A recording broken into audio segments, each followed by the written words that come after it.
Hello. Once again, I come before you as a representative of the Illuminati. You may call me the Man. Well, this week's topic comes to us from a lot of people wanting to know what's the deal with Donald Trump's presidency and what did you do to make that happen? And, well, the answer is quite a bit, actually. Succinctly put, the Donald Trump presidency, the campaign, is a joke. And that's no reflection on the man himself. The man actually is a very sweet, very personable person. No, I'm not talking about the campaign workers. No, I'm talking about how it all started. You see, as longtime viewers of this channel know, we in the Illuminati get together once a year and go over everything that we're going to do with the most powerful people in the world, movers and shakers, rich people, or just people we like, people who are involved in some of the hoaxes that we put out, things like that. We all get together and come together and have these meetings. And it's not the Bohemian Grove. Now, you guys already know about that, and I've already done a video about that. But yeah, that's kind of played out. It's actually a bunch of rich people getting together and getting really, really hammered and naked for some reason. Anyway, no, this is Illuminati Con. Now, it's the convention of the Illuminati, and we all come together, and we make it part of a larger convention, so it kind of passes under the radar. A few years ago, we were part of the Comic-Con in San Diego, and we're never doing that again, because there's way too many people for that. No. Yikes. No, this last year, 2015, it was NAB in Las Vegas.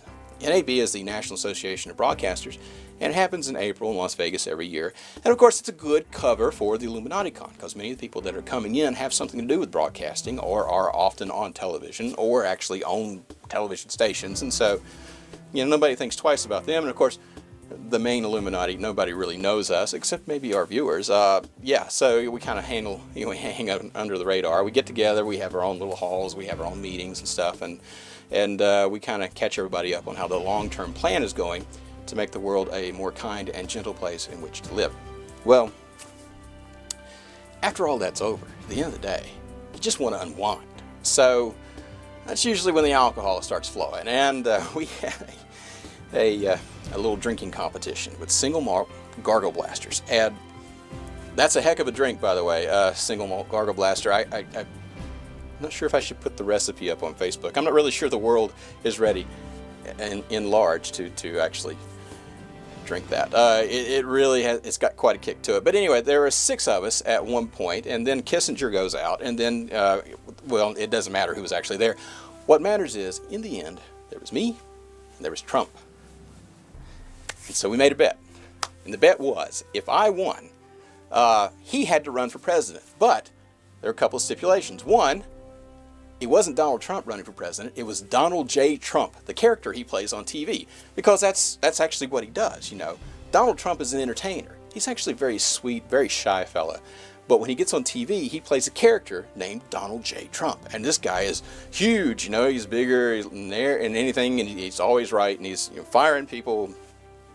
However, anyway, yeah, he does that, and that's him. That's the character he plays. It's like one of those Stephen Colbert situations where Stephen Colbert was actually a person playing a character named Stephen Colbert, ultra right wing, very Trumpish actually fella. And anyway, now he's not. He's on CBS being Stephen Colbert instead of playing.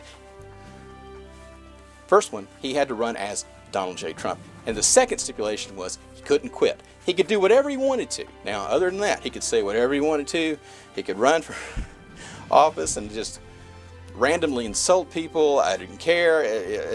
We just wanted to see if his celebrity would take him to the White House. Because as part of the Great American Experiment, we made it so that people chose their leaders, their representatives. And we hope, as part of the experiment, that you get the most substantial people who are the most knowledgeable in the issues, can come together with people who disagree with them and compromise and move the country forward and still get the country working together and, basically creating a society, because, that's part of the whole thing. You don't just get to sit at home while everybody else is working. You got to be part of it too. So that's the kind of thing, you got to be part of this whole situation in some way or another.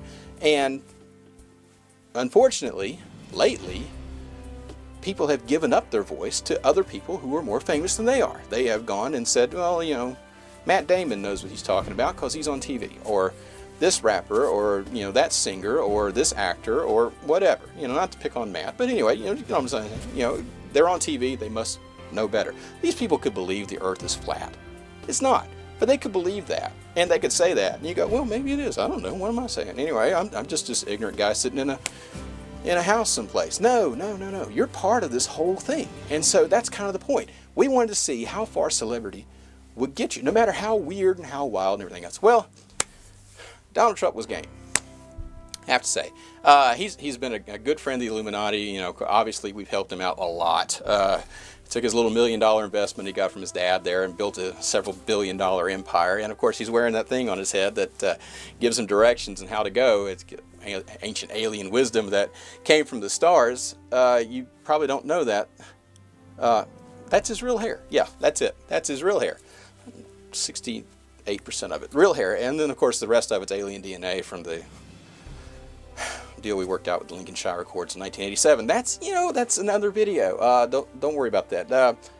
Real hair, real guy, running for office, and you know, he's game, and that's all there's to it. But the problem is, of course, now he's actually winning, and he doesn't want to be president. He doesn't want to be.